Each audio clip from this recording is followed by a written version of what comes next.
मुग्धा और उसकी सास के बीच पूरा समय सास के किसी ना किसी काम को लेकर मतभेद चलते ही रहते हैं। बहू, ओ बहू, जरा चाय बना दे। मुग्धा चाय लेकर आती है। ये लीजिए, और कुछ चाहिए? अरे नहीं, बस चाय पीने का मन था। जाओ, तुम दूसरा काम करो।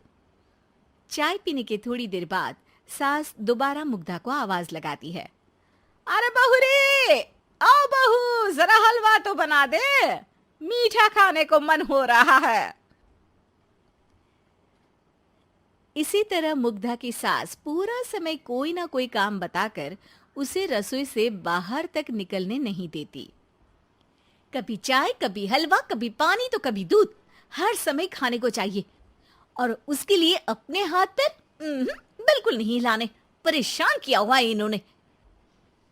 सास की जबरदस्ती परेशान करने की आदतों से दुखी मुग्धा एक शाम सचिन के साथ अपने कमरे में बैठी हुई बात कर रही होती है। सुनो जी, मम्मी जी की ये जानबूझकर मुझे परेशान करने की फरमाइशों से मैं बहुत फ्रस्ट्रेट हो चुकी हूँ। पूरे दिन में एक सेकंड का आराम नहीं मिलता। रसोई से बाहर कदम रखती नहीं कि बहू ये बना दे, बहू री वो बना दे। अरे इनकी फरमाइशें चलती ही रहती है। अरे मुग्धा, माँ खाने की शौकीन है, पर उम्र हो चली है, खुद खाना नहीं बना सकती, इसलिए तुमसे बोलती है। अरे तो शौक भी उम्र देख कर रखने चाहिए ना। समझ में नहीं आता, हर समय फेविकॉल का जोड़ लगाए सोफे से चिपकी बैठी रहती है। इतना सब डाइजेस्ट कैसे हो जाता है उन्हें? अरे तुम मेरी माँ से इतनी नफरत कैसे कर सकती हो? मैं उनसे नफरत नहीं करती जी, बस परेशान हूँ। जहां मुग्धा अपने पति से ये सब बोल रही होती है, वहीं उसकी सास भी कमरे के बाहर दरवाजे से कान लगाए सारी बातें सुन रही होती है और अगली दोपहर रसोई में मुग्धा के पास जाती है। बहू, आज ना मेरा कुछ मसालेदार खाने का मन है। तो चाय बना दूं? मुझे बहुत पसंद है। अरे ना, ऐसा कर लिट्टी चोखा बना ले। और हाँ, जितना मसाला बातों में मिलाकर पति को सुनाती हो ना, सब्जी में भी वैसे ही डाला करो, खाना स्वादिष्ट बनेगा। सास की बात सुनकर मुग्धा हैरान रह जाती है।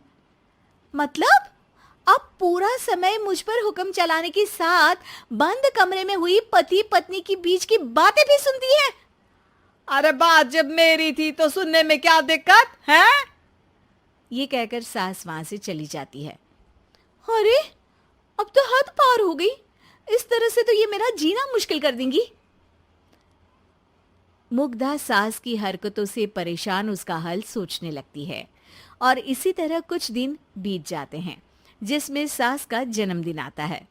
मुग्धा बहुत खुशी के साथ अपनी सास को एंड्रॉयड मोबाइल गिफ्ट करती है। मम्मी, आपको सबसे बात करने के लिए बहुत दिक्कत होती है ना? कभी सचिन तो कभी मुझे बोलना पड़ता है, पर इस मोबाइल से आपको कोई दिक्कत नहीं होगी।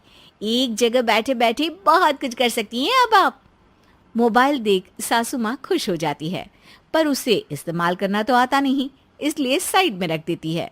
जिसे देख मुग्धा घर का सारा काम छोड़ मोबाइल सेट कर सास को इस्तेमाल करना सिखाने लगती है, जिसके बाद अब सास पूरा समय मोबाइल में ही लगी रहती है। हाय, जब से मम्मी को मोबाइल मिला है मेरी लाइफ में कितनी शांति आई है। अच्छा है, इसी तरह बिजी रहे तो मैं भी सुकून की जिंदगी जी पाऊंगी। अब मुग्धा जब मन करे काम करना, जैसा चाहे वैसा खाना बनाकर खाना, पूरा समय रिलैक्स और खुश रहने लगती है। क्या बात है, आजकल तुम बहुत चहक रही हो। अरे मम्मी जी से छुटकारा जो मिला है, अब ना फरमाइशें ना छुप छुप कर बातें सुनना। अच्छा, तो मोबाइल गिफ्ट करने की ये स्कीम थी। इसी तरह दिन बीतते हैं और अब मोबाइल पर लगी सास फरमाइशों की जगह सवालों के लिए बहू को आवाजें लगाना शुरू कर देती है। अरे बहू सुन तो, देख जरा किसी का फोन क्यों नहीं मिल रहा? रिचार्ज खत्म हो गया है, पर अभी 4 दिन पहले ही तो मैंने किया था। इतनी जल्दी कैसे खत्म हो गया? अरे मैंने कल तेरी कनाडा वाली मौसी सास से 3 घंटे बात की थी ना। क्या? इतना महंगा तो मोबाइल भी नहीं आया जितना महंगा इसका रिचार्ज पड़ रहा है। इसके बाद तो जैसे मुग्धा के दिन के 24 घंटे में से 20 घंटे सास के पास उनके मोबाइल रिलेटेड प्रॉब्लम सॉल्व करने की ड्यूटी ही बन जाती है।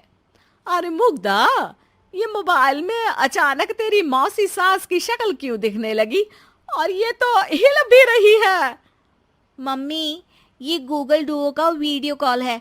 इसमें आप बात करने के साथ एक दूसरे की शक्ल भी देख सकती हो। अच्छा, ये तूने मुझे पहले क्यों नहीं बताया? अब बताने के लिए पहले नहीं बताया। इसी बीच सचिन भी वहां आ जाता है और सास अपनी वीडियो कॉल में बिजी हो जाती है। क्यों, सास बहू में क्या गपशप चल रही है? इसे गपशप नहीं, दिमाग का दही होना बोलते हैं। पर तुम तो मम्मी को मोबाइल देकर बहुत खुश थी, फिर क्या हुआ? हाँ, उसका सुकून भी कुछ ही दिन मिला। अब घर के टंटे खत्म हुए तो मोबाइल की टिंग टिंग शुरू हो गई। देखो भाई, कुछ पाने के लिए कुछ खोना तो पड़ता है।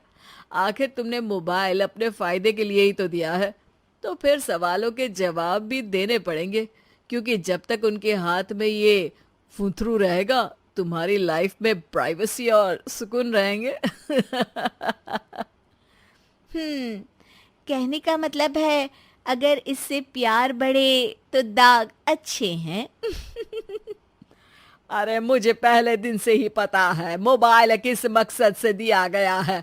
भूलो मत, इससे पहले मैं बातें ही सुनती थी।